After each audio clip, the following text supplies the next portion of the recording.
सुना आप सभी लोगों ने। धनुष तोड़ने वाले के विरोध में भार्गव श्री परशुराम जी महाराज की एक घोषणा हो गई,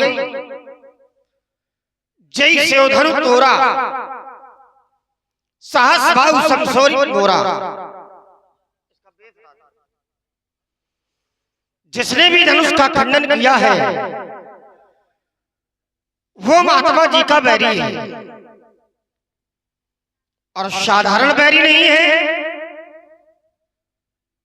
साहस भाव समसोरी मोरा, शास्त्र भाव अर्जुन के समान वो महात्मा जी का बैरी है। कह रहे सोब लगाओ, सो माने बाप लगाओ माने बिलग हो जाए, बिहाई माने छोड़कर, समाज माने समाज को। वह धनुष तोड़ने वाला समाज छोड़ करके अलग हो जाए, और अगर ऐसा न किया गया नहीं क्या किया जाएगा, तो कह रहे कि नत मारे जइहे सब राजा। अगर धनुष तोड़ने वाला समाज छोड़ करके अलग न हुआ तो फिर महात्मा जी के द्वारा सभी राजा मारे जाएंगे।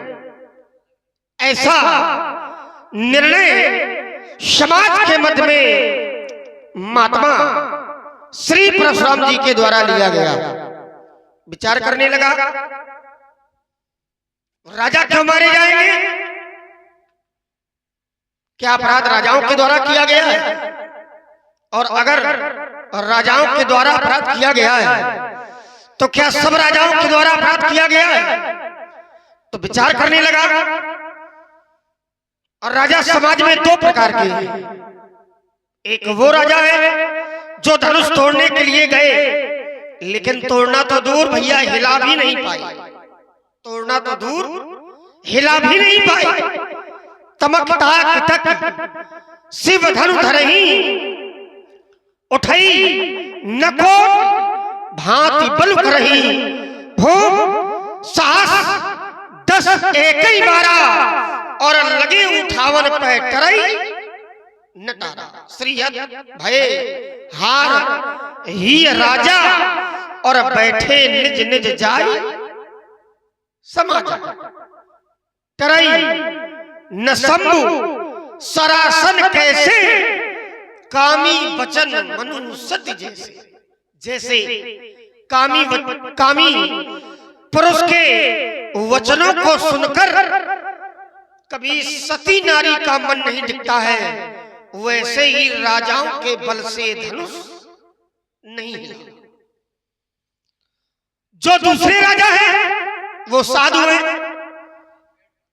उनके लिए कहा गया जिनके कछु विचार मनमाही, तो चाप समीप मही न जाए। वो राजा गए नहीं। तात्पर्य जो गए भैया वो हिला नहीं पाए, और जो बचे वो गए नहीं। इसका तात्पर्य यह है कि राजाओं के द्वारा धनुष का खंडन नहीं किया गया, और जब राजाओं के द्वारा धनुष का खंडन नहीं किया गया तो फिर राजा मारे क्यों जाएंगे? दंड विधान का एक नियम है, जब तक अपराधी का अपराध सिद्ध न हो जाए तब तक अपराधी को दंड देने का अधिकार नहीं। न्यायाधीश भी जब दंड निर्धारित करते हैं, अपराधी का अपराध जब सिद्ध हो जाता है तभी न्यायाधीश के द्वारा कोई दंड लागू किया जाता है। जब राजाओं ने धनुष तोड़ा नहीं तो फिर राजाओं के लिए ये निर्णय भी महात्मा जी ने जो मारने का लगाया है ये उपयुक्त नहीं है। दूसरी बात, महात्मा जी का जो आदेश है समाज से धनुष तोड़ने वाला अलग हो जाए। भैया अगर धनुष तोड़ने वाला अलग नहीं हो रहा है तो क्या दोष राजाओं का है? भाई किसी व्यक्ति को हमारे द्वारा आदेशित किया जाए और वो व्यक्ति हमारे आदेश का पालन न करे तो फिर दंड विधान उस व्यक्ति पर लगेगा, न कि समाज पर। समाज में वो बैठा है और अगर हमारे आदेश का पालन नहीं कर रहा तो फिर व्यक्ति विशेष पर दंड का नियम लागू होगा, न कि समाज पर। और आदेश का पालन महात्मा जी के द्वारा धनुष तोड़ने वाले को दिया गया।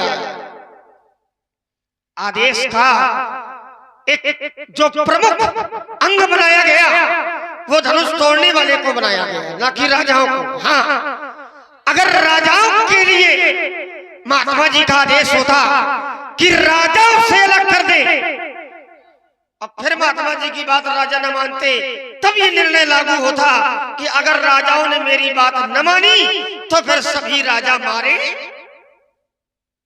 लेकिन राजाओं के लिए कोई निर्णय नहीं है, निर्णय केवल धनुष तोड़ने वाले के लिए है। और जब केवल धनुष तोड़ने वाले के लिए निर्णय है तो फिर राजाओं को मारने का जो निर्णय महात्मा जी ने लिया ये न्यायोचित नहीं है, उपयुक्त नहीं है। आइए कह रहे हैं जैसे धनुष तोड़ा,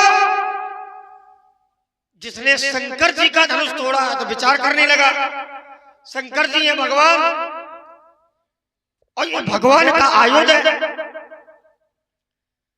और भगवान का जो हो जाता है पूर्ण रूप से तो फिर संसार में उसका कोई बाल बाका नहीं कर सकता। अरे हमने तो यहां तक जाना है, अगर भगवान की पूर्ण कृपा हो गई तो मृत्यु को भी हारना पड़ता है, काल को भी हारना पड़ता है। और उदाहरण के लिए एक दृष्टांत में जोड़े दे रहा हूं। महात्मा मार्कंडे, मार्कंड के पुत्र महात्मा मार्कंडे आयु केवल 5 वर्ष की थी।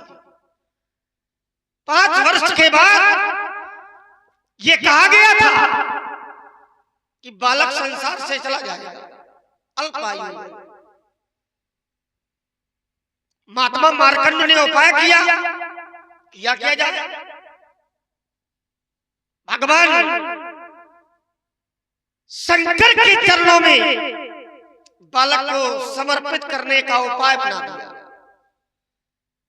कथा पूरी न सुनाकर थोड़े में ही अपनी बात को मैं पूरी किए देता हूं। समझदार लोग हैं और थोड़े में जान नहीं सयाने। भगवान शंकर के शरण में जब वो बालक गया, भगवान का आशीर्वाद मिल गया, शंकर जी की कृपा हो गई। और जब शंकर जी की कृपा हो गई तो फिर भगवान शंकर की कृपा होने के बाद काल को भी, यमराज को भी बालक से हारना पड़ा। 5 वर्ष की आयु में जाने वाला बालक आज भी जीवित है। इसे कहते हैं भावी को मेट देना। और ये बल किसमें है? शंकर जी में। जो तप करे कुमार तुम्हारी तो भैया भावी मेट सके तत्वारी। और ये भगवान के, और जब ये भगवान के तो फिर इनकी भी भावी मिट जानी चाहिए, क्योंकि सिद्धांत कहता है सीम की चाप सके पौतासु और बड़ रखवार रमापत। तो पर ये टूट कैसे गए? धनुष तोड़ने वाले ने इन पर विजय कैसे प्राप्त कर ली, ये बात समझ में नहीं आ रही। चलें बाबा जी के पास, 2 बातें हो जाए। बाबा जी प्रणाम। कल्याण हो बेटा। और सब बढ़िया है, कुशल मंगल। देख रहा हूँ बड़ा क्रोध है, क्या हो गया? देखो तो, अरे राम राम, मारे क्रोध के जांघें तक लाल पड़ गई है। ऐसा और वो भी मिथिला ज्ञान समाज में, ये तो उपयुक्त नहीं है महाराज। काहे क्रोध कर रहे हो? आपका क्या बिगड़ गया? अरे जिस कार से सारा समाज प्रसन्न है, जन समाज जिस कार्य से प्रफुल्लित है, साधु संत जिस कार्य से प्रसन्न है, उस कार्य से आप क्रोधित है, उस कार्य से आप दुखी है। क्यों? मैंने बालकाल में एक नहीं, दो नहीं, बहुत तोड़ी, तब आपने ऐसा क्रोध नहीं किया।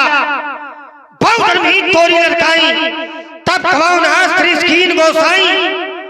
तो क्या धनुष पर ममता है?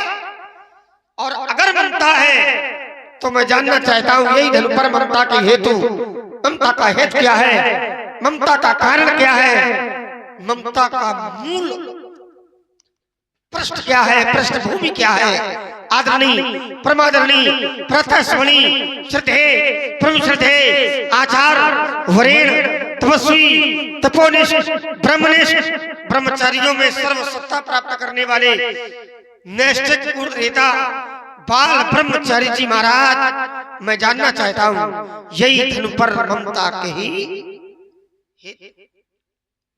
ज्ञानी राजा के समाज में विद्वता और उद्दंडता की आग उगलने वाले छोटे राजकुमार एक तपस्वी की तपश्चर्या पर तपाक से तड़ाक सा तमाचा जड़ने का जो तुमने दुस्साहस किया है, इसका परिणाम तुम्हारे भावी जीवन के लिए कितना हानिकारक सिद्ध होगा, इसकी तुमने अपने अतीत में कल्पना तक नहीं की होगी। राजकुमार लक्ष्मण ने अपने वक्तव्य की प्रथम श्रृंखला का जहां से आरंभ किया था, मैं अपने वक्तव्य की प्रथम श्रृंखला का वहीं से प्रारंभ करता हूं। राजकुमार लक्ष्मण ने कहा कि परशुराम जी के द्वारा समाज में घोषणा कर दी गई है कि धनुष तोड़ने वाले को बाहर किया जाए, सो बिलगाओ बिहाय समाजा, और यदि बाहर ना हुआ तो सारे राजा मारे जाएंगे। तो सारे राजा क्यों मारे जाएं? और राजाओं की दो कोटियां बताई, दो प्रकार के राजा हैं, एक साधु राजा और दुष्ट राजा है। और उनमें बताया कि दो प्रकार के राजाओं में एक राजा है जो तोड़ने गए नहीं, और एक राजा है जो तोड़ने गए जिनसे टूटा नहीं, जो तोड़ने गए और टूटा नहीं। एक राजा तो वो है। तो ये तब तुमने बता दिया कि उनसे क्यों नहीं टूटा। डगई न सम्मु सरासन कैसे कामी बचन सती मन जैसे इत्यादि। तो वो तोड़ने गए, इसका एक कारण और है। कारण ये रहा कि जो तोड़ने गए ये अभिमानी है, ये अभिमानी थे, इसलिए इनसे नहीं टूटा। क्योंकि जहां अभिमान होता है तो अभिमान का भगवान भक्षक बन जाते हैं, अभिमान को रखते नहीं। और ये इन राजाओं को अपने बल पर अभिमान था। क्यों? क्योंकि राजा जनक के बंदियों ने जिस समय घोषणा सुनाई, बोले बंदी बचन पर सुनो सकल महिपाल, पन विदेह का कहाई हम भुजा उठाए विशाल, सोई पुरारी को दंड कठोरा, राज समाज आज जो तोरा इत्यादि जब घोषणा सुनी इन राजाओं ने, तो यद्यप सुनी सबने, सुनी पन सकल भूप अभिलाखे, सबने सुनी, सबके मन में इच्छा हुई, लेकिन उठे कौन? तो भट मानी, जिनको अपने बल का अभिमान था, अतिशय मनमाखे, तो वो उठे और वो तोड़ने के लिए गए। इसलिए इन्हें पराजय का मुख देखना पड़ा। दूसरे राजा जो थे तो उनके लिए कहा गया जिनके कछ विचार मनमाही। अब ये विचार कुछ भी हो सकते हैं, है ना। जब इनमें चर्चा होगी तो विचार भी आएंगे सामने। लेकिन जिनके कछ विचार मनमाही, तो चाप समीप महीप न जाए, वो पास में नहीं गए। तो पास में नहीं गए, लेकिन आए तो इसीलिए थे, पास में भले नहीं गए। अब इसका कारण उनके मन में कुछ हो गया, मन परिवर्तित हो गया, हृदय परिवर्तन हो गया, तो वो नहीं गए। लेकिन आए तो इसी कार्य के लिए हैं। क्यों? क्योंकि राजा जनक ने बताया कि द्वीप द्वीप के भूपति नाना, आए सुन जो हमपन ठाना। इसलिए इनको घोषणा भी सुनाई गई बंदियों के द्वारा। तो आए इसीलिए हैं। अब वो चाप के समीप गए नहीं, अब मारे क्यों जाएंगे? इसका सीधा उत्तर ये है कि जिस समय तुम्हारे भैया आए तो तुम्हारे भैया ने कहा नाथ संबोधन भंज निहारा और होई क्यों एक दास तुम्हारा, और आज्ञा मांगी आयस काह कही किन मोही, मेरे लिए क्या आज्ञा है ये बताओ। तो हमने तुम्हारे भैया को आज्ञा दी है, और तुम्हारे भैया को आज्ञा क्या दी कि सुनो राम जय शिव धन तोरा, साहस भाव समसोरिप मोरा, सो बिलगाओ, उसको समाज से अलग करके लाओ, या फिर बिहाय समाजा, इसमें दोनों भाव निकलते हैं। तोड़ने वाले के लिए भी है कि वो समाज को छोड़कर आ जाए, और समाज के लिए भी है कि ये समाज उसे छोड़कर अलग हो जाए। तो यानी किसी भी तरह से, चाहे समाज उसे छोड़ के अलग हो, समाज यानी निकाल के बाहर करे, या तो वो स्वयं बाहर आ जाए, दोनों तरह से जैसे भी वो बाहर आ जाए। और यदि बाहर नहीं किया गया तो फिर स्थिति मारे जाएंगे सारे राजा, लेकिन तब तक नहीं मारे जाएंगे। अब देखिए, तुमने कहा कि इनका दोष क्या है, क्यों मारे जाएंगे राजा, तो स्थिति तब परिवर्तित होगी ना भाई। अभी तो मारे नहीं जाएंगे, मारे कब जाएंगे? जब उसको बाहर नहीं करेंगे। तो यानी जो हमारी दृष्टि में अपराधी है, तो उसको यदि बाहर नहीं किया जाता है, उसको अलग नहीं किया जाता है, तो यानी अपराधी को छिपाने वाले हो जाएंगे ये, तो दोषी हो जाएंगे। और जब दोषी हो जाएंगे तो फिर दोषी मारे जाएंगे, अगर बाहर कर देंगे तो नहीं मारे जाएंगे। दोनों बातें। अब आइए, आपने कहा कि तोड़ने वाला जो है उसको आपने कहा कि दंड तब तक नहीं दिया जा सकता जब तक अपराध सिद्ध न हो जाए। अपराधी को दंड तब तक ना, बेटा इसमें सुधार करने की आवश्यकता है। अपराधी को दंड दिया जाएगा, अपराधी नहीं होता जब तक अपराध सिद्ध नहीं होता, वो तब तक आरोपी होता है। क्यों? अपराधी हो गया तो फिर अपराध तो प्रमाणित हो गया ना। जब वो अपराध है उसके लिए दंड भी है। और चलिए, आपने कहा कि ये धनुष टूट कैसे गया, दूसरी चर्चा आपकी आई कि धनुष टूट कैसे गया। क्यों?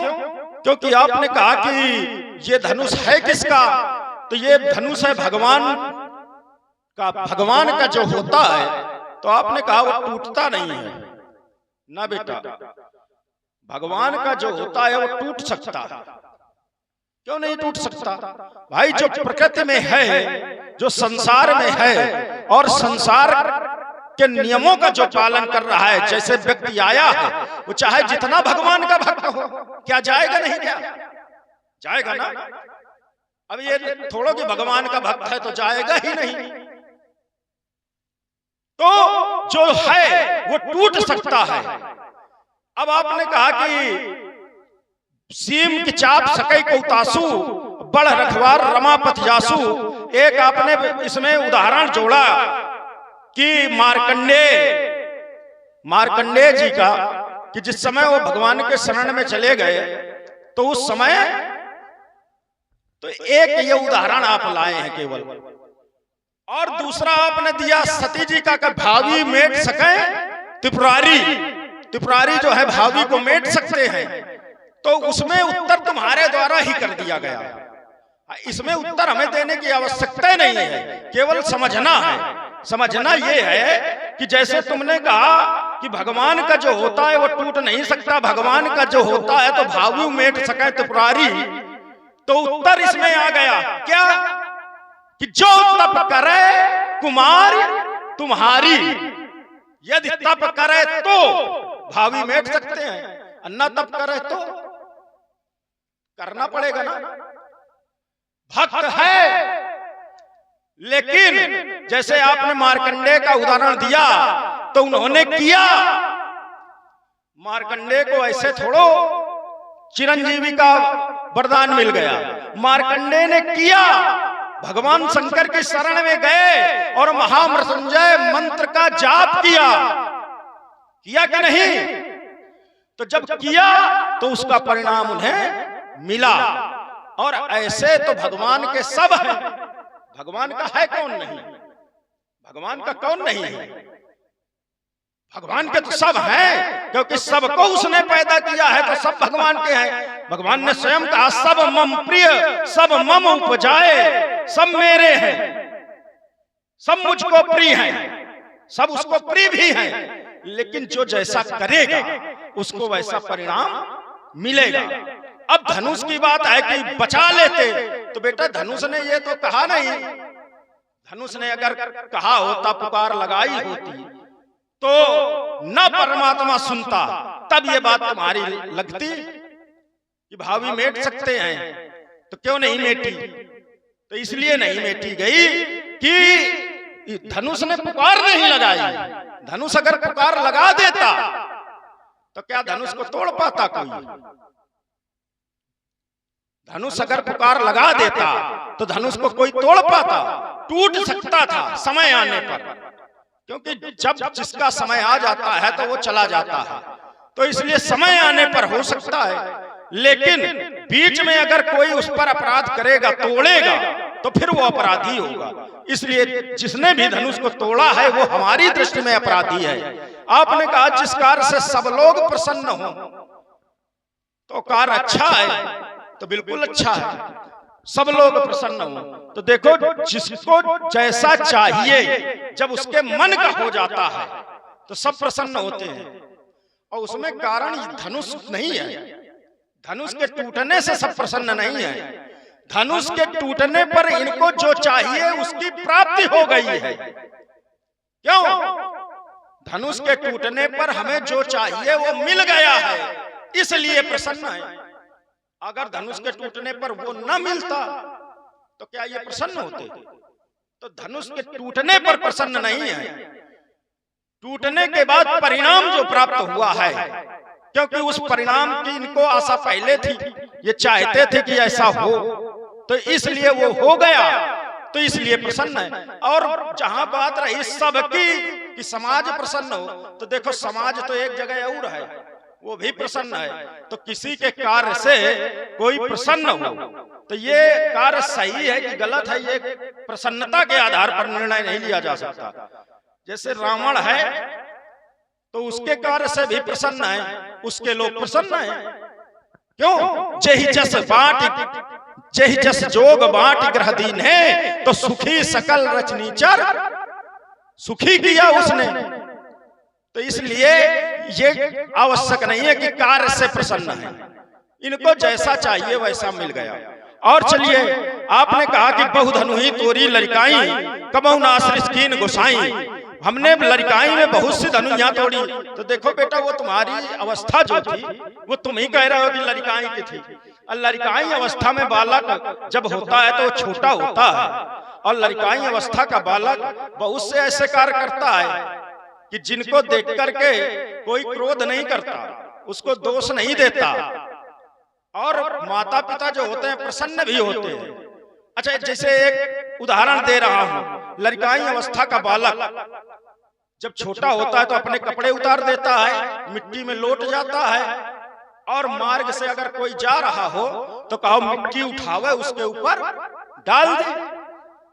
तो व्यक्ति क्या करता है? अपने ऊपर पड़ी मिट्टी को देखता है, अब बालक को देखता है, अब मिट्टी को झरियाता है, चला जाता है। लेकिन वही बालक अगर बड़ा हो जाए, अब बड़ा होने पर अपने कपड़े उतार के फेंके, अब मिट्टी में लौटे, अब फिर मार्ग में कोई जा रहा हो उसके मिट्टी उठा के डाले, तो क्या लोग अपनी मिट्टी झरिया के जाएंगे? मिट्टी झरिया के नहीं जाएंगे, किसको झरिया के जाएंगे? हाँ, ये है। तो इसलिए जो लड़काई में कार्य होते हैं वो लड़काई में अच्छे लगते हैं। लड़काई में तुमने जो किया वो तुम्हारे खेलने की अवस्था थी, लेकिन यहाँ पर लड़काई नहीं है, इसलिए तुम्हारी ये बात यहाँ से जुड़ नहीं रही। और आपने कहा यही धन पर ममता ना बेटा, ये तुम्हारी दृष्टि में ममता होगी, तुम्हें लगता होगा कि परशुराम जी ममता कर रहे हैं। क्यों? क्योंकि तुमने एक शब्द प्रयोग किया था कि क्रोधित का है हो, बहुत क्रोध है, दुखी क्यों हो रहे हो? ना, दुखी और वो भी हम। हमारे जीवन में दुख किस बात का?